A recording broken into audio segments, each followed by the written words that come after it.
See,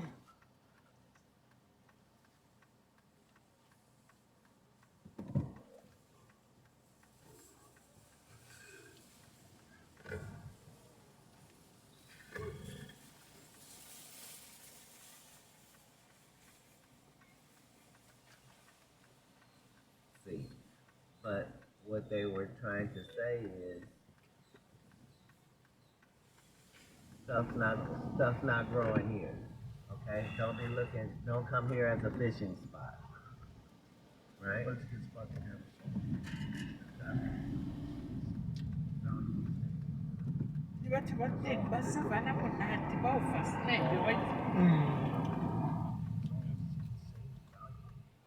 Understand the whole portions of, because at the end of the day, for all people, it comes down to quality of life. So the jump that was made between people eating food that you had to kill yourself catching just so that you could get it over, and not so that you could get it where you could eat it and eating it like you, that experience to seasoning your food and have order from the best place because they Eating too much right, spaghetti so you get fat.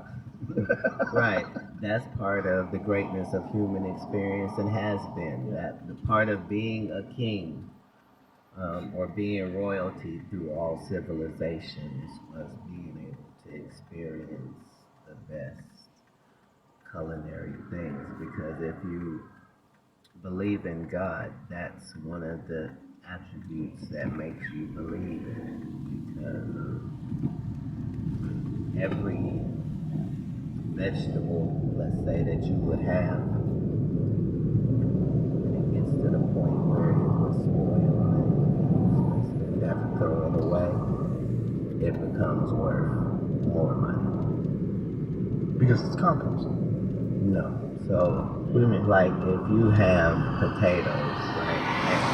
You have potatoes, but now you got too many potatoes. You can get vodka from that. And if you have too much rice, you could get sake from that. If you got too much wheat, barley, you can get.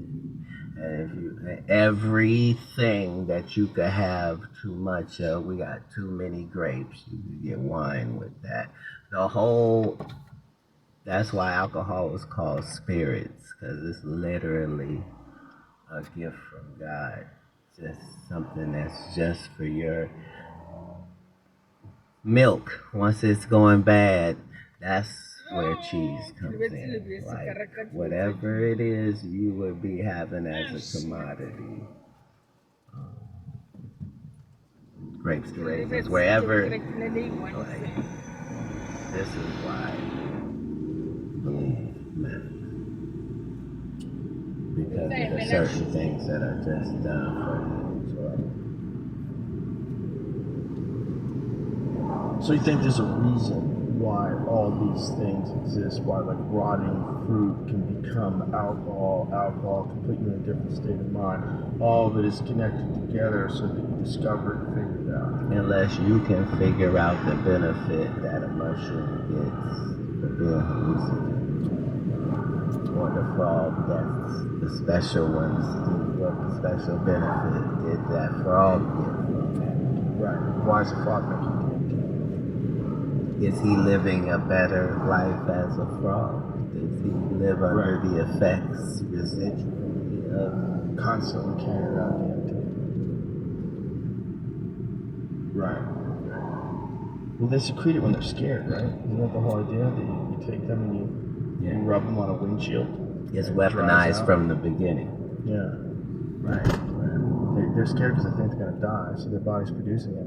Well, just like ours. The inventor of perfumes and colognes was whoever saw a skunk in action first. Because, you know, that's when someone was able to see how powerful smell is, even from a distance, and that the aerosol, like, you know what I mean? Like, we've learned so much from that world. That's how we know. Like, we were able to look at animals and insects and understand that we would be able to helicopter.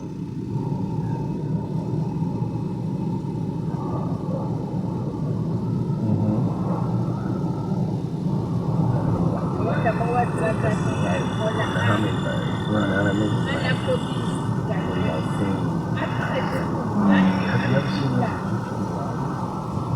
They found these gliders, these wooden things that they carved that look like fucking planes, and they were in some of the tombs that they had found. Looks like a fucking airplane. I mean, straight up looks exactly like an airplane. Is saying that these are things talked about there, like even if you're just following, right? Okay, so you believe that he was perfect and that this is how he grew up and got it. When it comes to him going to get information, he went to this specific place that we're talking about to get information and to get hope. That is not a hidden fact. Like, it's been that way. So, you can't be reading all of these stories and not see how everything lines up. It does kind of line up in a strange way. You try to decipher it from all the different cultures. They all have their different versions of it. But at the end of it, there's a lot of similarities if you follow the stories and like what are they saying?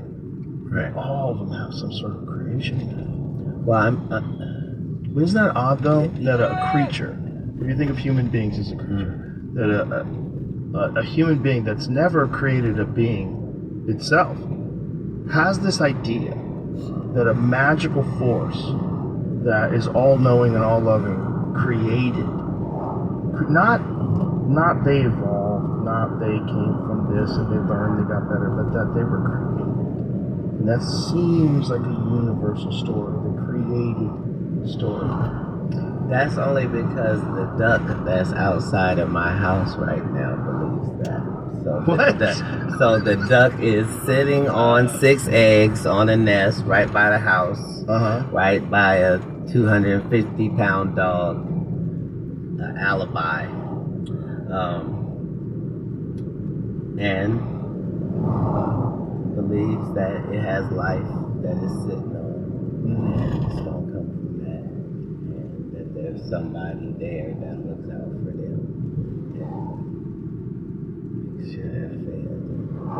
In the Bible story, it says the sparrows said, like Jesus said, who feeds the sparrows? Like worldwide, there's how many birds? Like billions and billions and billions of birds. Like, who's feeding them every day? Like, real talk.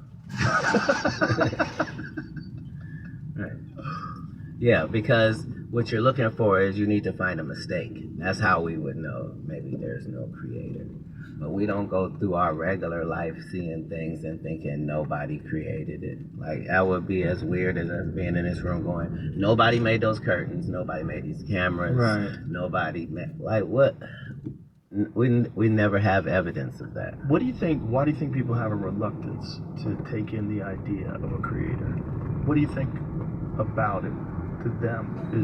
There's some people that fancy themselves as intellectuals and they refuse to take in a concept for which there's no proof, and that's what they'll say. They use this very reductionist view of what God is, and they'll say there's no proof, and that they're staunch atheists, and a lot of them, they even talk like religious people. Almost their atheism becomes a religion instead of being completely open-minded to the possibility. You have zero idea what happens when you die. A lot of people that are atheists don't like God, and God would have to exist for them to not like him. So the whole thing is, if you were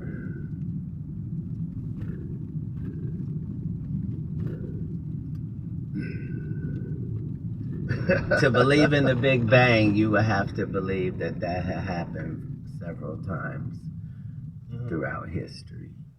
Just because that's what we've seen from everything that's been created. We don't see one individual unique thing that exists and is responsible for all things, except the Big Bang. That was what Terrence McKenna always said. There's too much thought that went into certain things, like the fact that you can study all the butterflies and not one of them has a sense of humor. You know what I mean? But me and you do. And like it goes for all humans. Universally, if we see somebody trip and fall, we all laugh no matter what our back. Like there are certain like there's that. I'm trying to think of what the reasons are to not believe, but I can't remember what they are because it doesn't line up with anything. Like and we would have had to have gone in space and there'd be no other planets, just this one. Just that's it. For this story to make sense universally. Like we're at a terrible time in history to say, oh, we don't believe in people from outer space when we can go to outer space. Like it's almost asinine to try to make both of those make sense. And to think that there's our sun is not the biggest sun, right? Not even close. But it's the biggest sun we ever gonna see, right? So it's the biggest fucking sun, right? But the truth is, no, it's way bigger. Like that. A thought went into picking this particular sun for this planet and the moon and the positioning of, much as if you were building a house, like. You will put particulars in like Kid Rock, to make sure that throughout the time period of history, you put a stamp and a mark on it. Right? Yeah. That's why if you were extraterrestrial, let's say, and you were going to build one building on this planet, it would be the pyramid.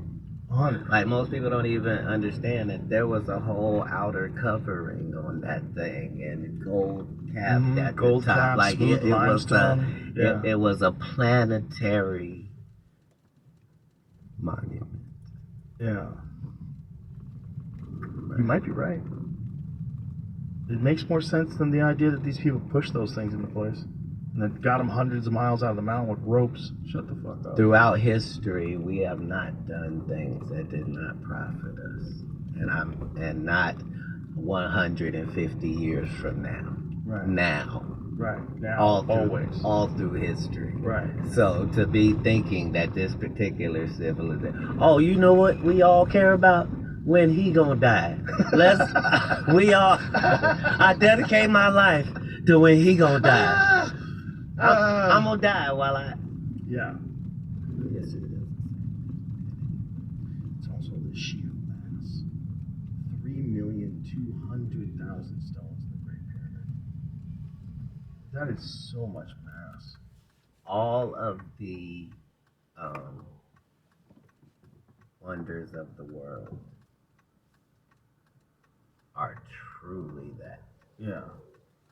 Yeah. Yeah, there's a bunch of them too, man. The wild shit that they're digging out of Turkey is nuts too. That's the Göbekli Tepe place where they found 12,000-year-old structures back at the time when they thought people were just using sticks and stones and hunter-gatherers. No. Because the whole time they were saying that it was there. Yep. But understand, these are the things worthy of a war. Worthy of a war. Yeah. See what I'm saying? All throughout history. Mm-hmm. Like, you know what I mean? Yeah. That's the only thing a rational person can take from Hitler's story is being able to see what if you had unlimited resource ability to follow global rabbit holes. You find out that most stuff that is labeled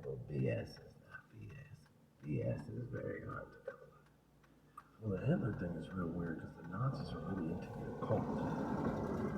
At some point in the information process, that was required. So it was required to be in the occult.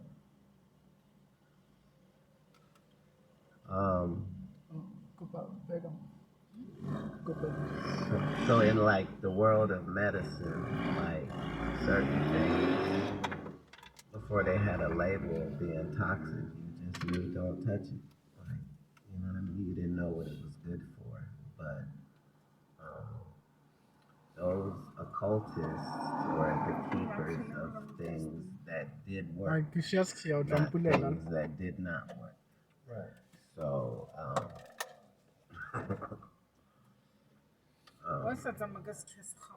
but throughout history, that whole process of thinking anything that could fall into the